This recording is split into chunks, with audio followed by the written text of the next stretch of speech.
नमस्कार, बहुत स्वागत है आपका। मैं हूं रीनू। दिन भर की भागम भाग और रफ्तार भरी खबरों के बीच कुछ खबरें ऐसी भी होती हैं जो सामान्य खबरों से थोड़ी जुदा होती हैं और खबरों की भीड़ में ये खबरें होती हैं जरा हटके। खबरें जरा हटके में आज हम बात करेंगे बिना चाबी लगाए ही कैसे चलती है कार। इंसानों के बीच में रहते हैं जंगली जानवर। राधा कृष्ण मंदिर में नहीं है भगवान की मूर्ति और कुछ नया करने की सोच ने सच किया सपना। तो चलिए शुरू करते हैं खबरें जरा हटके। अगर आपको ये कहा जाए कि आपकी गाड़ी बिना चाबी लगाए बिना इंजन के स्टार्ट किए चल सकती है तो आप यकीन नहीं कर पाएंगे। आपको क्या किसी को भी यकीन नहीं होगा। लेकिन एक जगह ऐसी भी है जहां गाड़ी को स्टार्ट किए बिना ही चल देती है, वो भी उल्टी दिशा में। देखिए कवर्धा से मनीष मिश्रा की एक खास रिपोर्ट। आपने 4 व्हीलर गाड़ी को उल्टे चलते तो देखा होगा। आप कहेंगे इसमें नया क्या है? नया ये है कि हम बात कर रहे हैं बंद गाड़ी की ढलान में खड़ी होने के बाद भी उल्टी दिशा में ऊपर चढ़ जाती है। फिर चाहे आपकी गाड़ी में कितने भी लोग क्यों न बैठे हों, गाड़ी उल्टा चलना शुरू कर देती है। हम बात कर रहे हैं कवर्धा जिले के दीवान पटपर की। ये वही स्थान है जहां गाड़ी उल्टी दिशा में चलती है, वो भी बिना इंजन के चालू किए।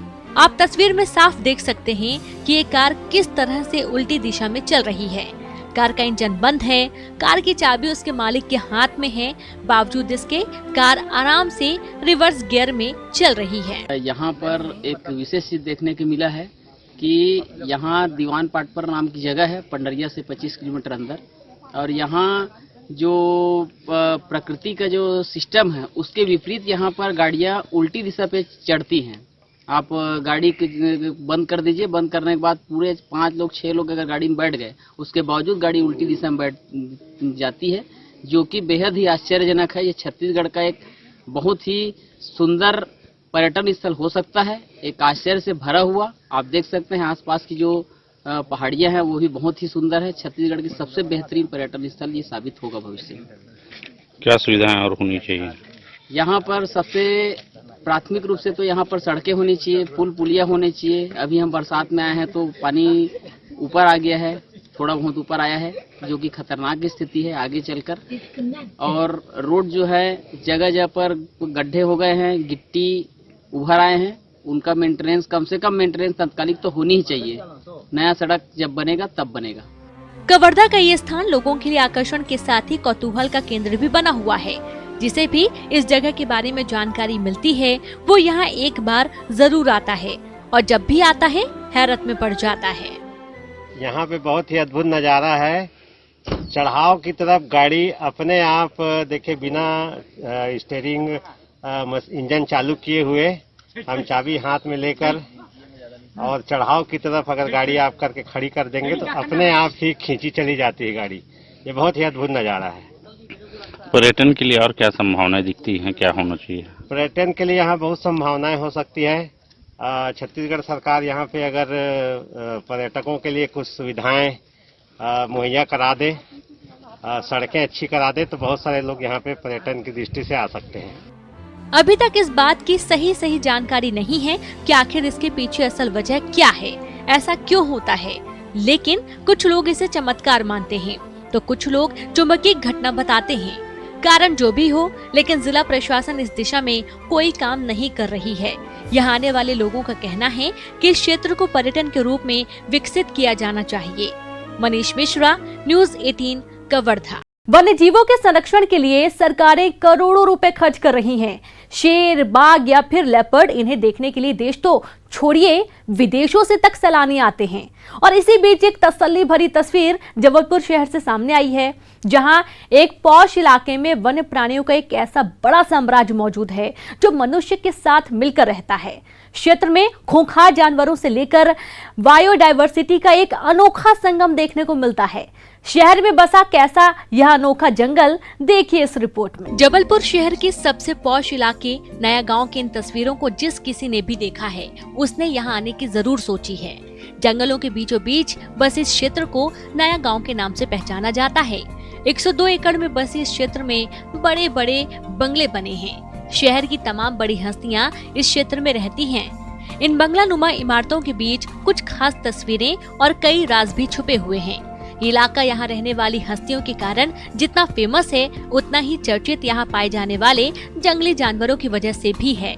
इस इलाके में लेपर्ड से लेकर तेंदुआ, शियार, लोमड़ी, खरगोश, मोर और न जाने कौन कौन से जानवर इस इलाके में रहते हैं। सालों से हम सुनते आ रहे हैं कि कभी यहाँ तेंदुए दिखाई दिए जाते थे, पहले के लोग भी कोट करते हैं। और जंगली जानवर जैसे अभी रिसेंटली पिछले साल आपने देखा है कि पूरे तेंदुआ का एक परिवार यहाँ पे आया।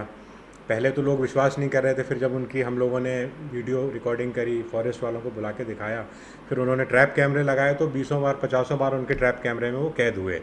तो ये जो माहौल है, ये जो वन जीव हैं जिनको देखने आप नेशनल पार्क्स में जाते हैं वहाँ भी दिखाई नहीं देते, मगर ये माहौल उनको सूट करता है, वो अपने आप को यहाँ सुरक्षित पाते हैं। उनके लिए खाना भरपूर मात्रा में है, क्योंकि खरगोश जैसे हो गए और जंगली सूअर हो गए, ये यहाँ पे भरमार है, तो इसीलिए वो यहाँ पे रहते हैं। और दूसरा पिछले एक बार देखने को आया कि कैराकल, जिसको हम सियाघोष कहते हैं, बड़ी जंगली बिल्ली होती है, वो भी यहाँ इस एरिया में पाई गई, जिसके बारे में तो कहते हैं कि लगभग एक्सटेंट होने पे है वो। तो वो हो गए, मोर हो गए, सियार हो गए, लोमड़ी हो गई, तो ये तो भरपूर मात्रा में यहाँ पे हैं। खास बात यह है कि यहाँ पाए जाने वाले वन्य जीवों के चलते इस संरक्षित क्षेत्र को लेपर्ड सेंचुरी बनाने की कवायद भी शुरू हो गई है। आने वाले सप्ताह में जल्द ही दिल्ली से आने वाली टीम इस क्षेत्र का सर्वे भी करेगी। तो चारों तरफ आबादी है, लेकिन इस क्षेत्र को संरक्षित करने की आवश्यकता है, क्योंकि अभी क्या होता है, जंगली जानवर ऊपर तो रहता है लेकिन वो कई बार आबादी वाले क्षेत्र में आ जाता है, तो किसी प्रकार की जान माल की नुकसान ना हो उसमें। तो अगर इसको संरक्षित कर देते हैं, प्रॉपर फेंसिंग कर देते हैं, या इनकी कोई योजना ऐसी आती है यहाँ पे, जैसे आज के पेपर में हम पढ़ रहे थे कि एक लेपर्ड सेंचुरी के लिए राष्ट्रीय दल सर्वे के लिए करने के लिए यहाँ पे आएगा, तो ऐसे बहुत से उदाहरण है शहरों के बीच में इस टाइप की चीज़ें बनी हैं। और मास्टर प्लान में भी संग्राम सागर की पहाड़ी वन्य प्राणियों से रिलेटेड कोई भी एक्टिविटी के लिए उसको संरक्षित रखा गया है। तो वन विभाग से हम ये अपेक्षा करते हैं कि गंभीरतापूर्वक इस चीज़ का मतलब अध्ययन करें और ऐसा कोई प्रस्ताव तैयार कर इम्प्लीमेंट करें कि जिससे रहवासियों को कोई प्रॉब्लम ना हो। इन सबसे परे सबसे खास बात यह है कि अमूमन वन्य प्राणियों के लिए बनने वाली सेंचुरी हो या फिर वन विहार, उसे शहरी क्षेत्र से अलग हटकर बनाया जाता है। लेकिन जबलपुर में बनने वाली सेंचुरी अपने आप में पहली सेंचुरी होगी जो रिहायशी इलाके में बनेगी। प्रतीक मोहन अवस्थी, न्यूज़ 18 जबलपुर। मंदिरों में भगवान की मूर्तियां विराजित कर पूजा की जाती है, लेकिन इंदौर शहर में एक मंदिर ऐसा है जहां पर मूर्तियां नहीं हैं, लेकिन फिर भी कहलाता है ये राधा कृष्ण मंदिर। अपने आप में अनोखे इस मंदिर में भक्तों का तांता लगा रहता है। मन्नत कोई भी हो, तत्काल सुनवाई होती है। मंदिर का इतिहास और परंपरा भी अनोखी है, जो कभी देखी न कभी सुनी होगी। देखिए जन्माष्टमी पर ये खास रिपोर्ट। इंदौर शहर के पश्चिम क्षेत्र में गोराकुंड में बना प्रणामी संप्रदाय का राधा कृष्ण मंदिर सांप्रदायिक सौहार्द का संदेश देता है। यहाँ गीता के श्लोक और कुरान की आयतें लिखे ग्रंथों को राधा कृष्ण का स्वरूप देकर पूजन किया जाता है। हिंदू धर्म में बिना मूर्ति के मंदिर की कल्पना मुश्किल है, लेकिन इस मंदिर में मूर्ति नहीं है। ग्रंथों का पूजन और श्रृंगार कर पान का भोग लगाया जाता है।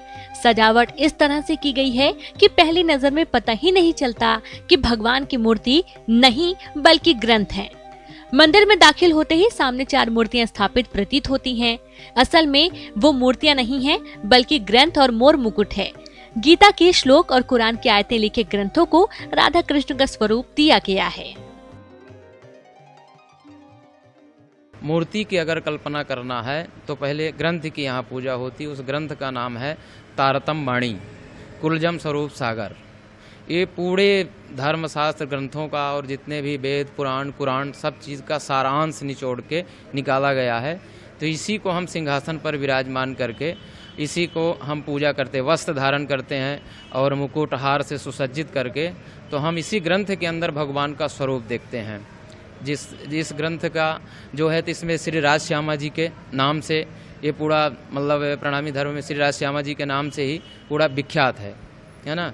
इसमें हम श्री राज श्यामा जी जो परम धाम का स्वरूप है, मूल स्वरूप है, तो इस ग्रंथ के द्वारा ही हमको उनकी पहचान होती है, उनका दर्शन होता है इसी ग्रंथ के अंदर। शास्त्रों में मूर्ति के 8 स्वरूप माने गए हैं। इनमें से उनकी वाणी भी एक है। गीता में भगवान की वाणी है, इसलिए एक ग्रंथ के रूप में गीता का पूजन होता है। दूसरा ग्रंथ प्रणामी संप्रदाय के संस्थापक गुरु प्राणनाथ ने लिखा है। इसमें कुरान की आयतें भी लिखी हैं। दोनों ग्रंथों को स्थापित कर चांदी के सिंहासन पर विराजित किया गया है। इन्हें भगवान कृष्ण और राधा की पोशाक और मोर मुकुट पहनाया गया है। रोजाना दिन में 5 बार यहाँ पूजा होती है। यही नहीं, ग्रंथों को झूला भी झुलाया जाता है। इनके ग्रंथ में आपको मिलेंगी। हमारे ग्रंथ में 18,758 चौपाइयाँ हैं, जिसमें कि हिंदुओं को हिंदुओं की तरह, मुस्लिम आते थे तो मुस्लिम को मुस्लिम की तरह, सबको प्राणनाथ जी उनके ग्रंथों से समझाते थे कि खुदा एक है, परमात्मा एक है। जैसे प्रकार से जल होता है, पानी होता है, तो मुसलमान उसे आवे जमजम कहते हैं, ईसाई लोग उसे वाटर कहते हैं, हम उसे पानी कहते हैं। तो तत्व तो एक ही है ना, वो परमात्मा एक है। लेकिन जो झगड़ा है, वो झगड़ा प्राणनाथ जी ने अपने वाणी से और समझा करके उसको समन्वय किया है कि जुदे जुदे नाम गाभी, जुदे जुदे भेष अनेक, और जिन कोई झगड़ो आप में, धनी समय सबों का, ये धनी वो परमात्मा सबका एक है। तो इस प्रकार सोई खुदा सोई ब्रह्म, सिर्फ नामों का फर्क है। नामों में झगड़ा फसाद चल रहा है, वो प्राणनाथ जी ने आकर के इसको समझाया है कि भाई लड़ो मत, अपनी वाणी को देखो, कुरान को देखो, कुरान क्या कह रहा है, हिंदू अपने शास्त्र को देखो क्या कह रहा है। मंदिर के संचालन के लिए प्राणनाथ ट्रस्ट बनाया गया है, जिसमें 7 लोगों की कमेटी है जो इस मंदिर का संचालन करती है। ये ट्रस्ट इंदौर में 1 और उज्जैन में 2 मंदिरों का संचालन करता है। राष्ट्रपिता महात्मा गांधी को अहिंसा के साथ ईश्वर अल्लाह तेरो नाम और वैष्णव जन तो तेने कहिए का विचार इन ग्रंथों के अध्ययन से आया था। महात्मा गांधी जी की माँ पुतलीबाई प्रणामी संप्रदाय को मानती थी। संप्रदाय को मानने वाले अनुयायी देश के साथ साथ अमेरिका, नेपाल, भूटान, ऑस्ट्रेलिया समेत कई देशों में रहते हैं। अरुण कुमार त्रिवेदी, न्यूज़ 18 इंदौर। और यहाँ पर वक्त एक ब्रेक का है, हम जल्द हाजिर होंगे।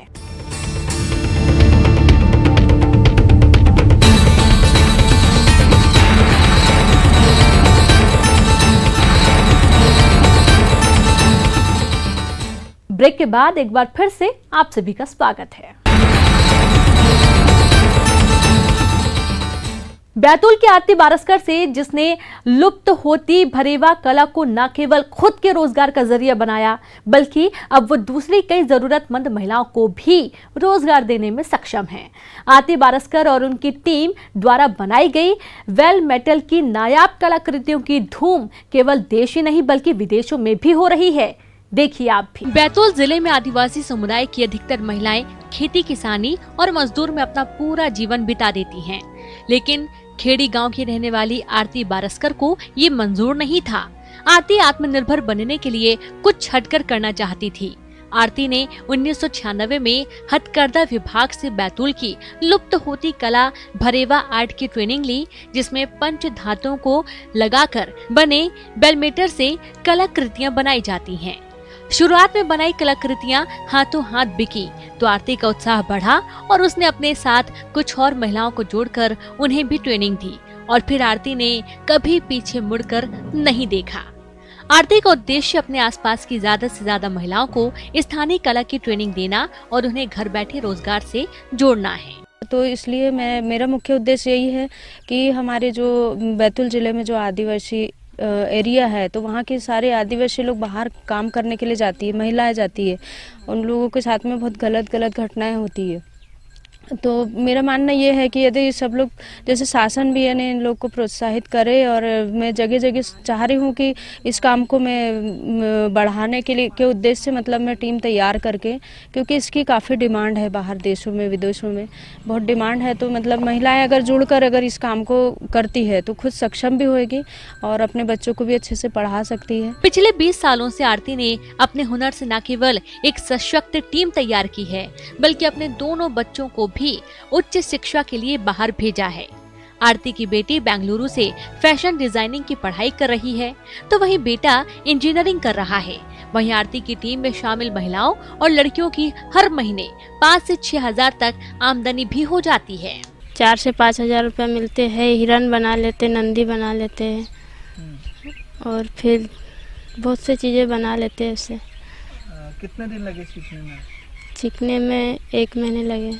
अच्छा, इससे फायदा क्या हुआ आपको सीखकर? फायदे हुए ना, घर बैठे कमा सकते हैं। आरती जिस बेल मेटल से सुंदर कलाकृतियां बनाती हैं, उसकी डिमांड देश के कोने कोने में है और अब विदेशों से भी डिमांड आने लगी है। मध्य प्रदेश हस्तशिल्प हथकरघा विकास निगम के माध्यम इन कलाकृतियों की मार्केटिंग की जा रही है और अधिकारी भी आरती के फौलादी इरादों से प्रभावित हैं। ये क्या है, आरती जी काफ़ी दिनों से यह काम कर रही है और इनने अपना एक ग्रुप भी बनाया है और ये बहुत सारी महिलाओं को इनने ट्रेनिंग के माध्यम से जोड़ा भी है और बहुत सारा विभिन्न प्रकार के ये आइटम तैयार करवा रहे हैं और ये महिलाओं को जोड़ के उनको रोज़गार से जोड़ के रखा हुआ है और इनका ग्रुप भी बना हुआ है और इनने अभी वर्तमान में पडारू में भी 20 नई महिलाओं को जोड़ के उनको काम दिया हुआ है, जिससे ये महिलाएं खुद अपने घर में बैठ के स्वयं का रोजगार अपना के अपनी आय करके अपनी जीविका यापन कर सकती है। रोजाना दिन के 8 से 10 घंटे तक मेहनत कर सुंदर कलाकृतियां बनाने वाली आरती का जीवन उन लाखों लोगों के लिए एक मिसाल है जो आत्मनिर्भर बनना चाहते हैं। आरती ने साबित कर दिखाया है कि आत्मनिर्भर बनने के लिए धारा के विपरीत बहने का साहस ही एकमात्र विकल्प होता है। Rishi Kumar Naidu, news 18 MP। बिहार में बारिश से बाढ़ ने ऐसी तबाही मचाई है कि लोग जिंदगी के लिए जद्दोजहद कर रहे हैं।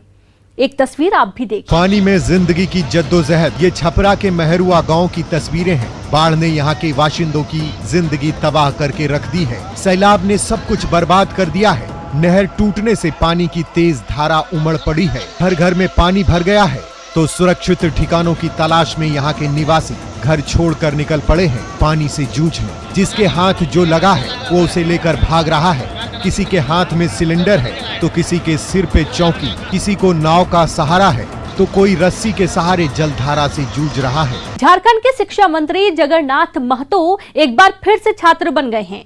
वे 53 साल की उम्र में फिर से पढ़ाई शुरू करने जा रहे हैं और इसके लिए उन्होंने आज बोकारो में नवाडीह के देवी महतो इंटर कॉलेज की 11वीं क्लास में एडमिशन लिया है। 1995 में मैट्रिक करने के बाद उन्होंने पढ़ाई छोड़ दी थी, लेकिन 25 साल बाद एक बार फिर वे राजनीति के साथ पढ़ाई भी करेंगे।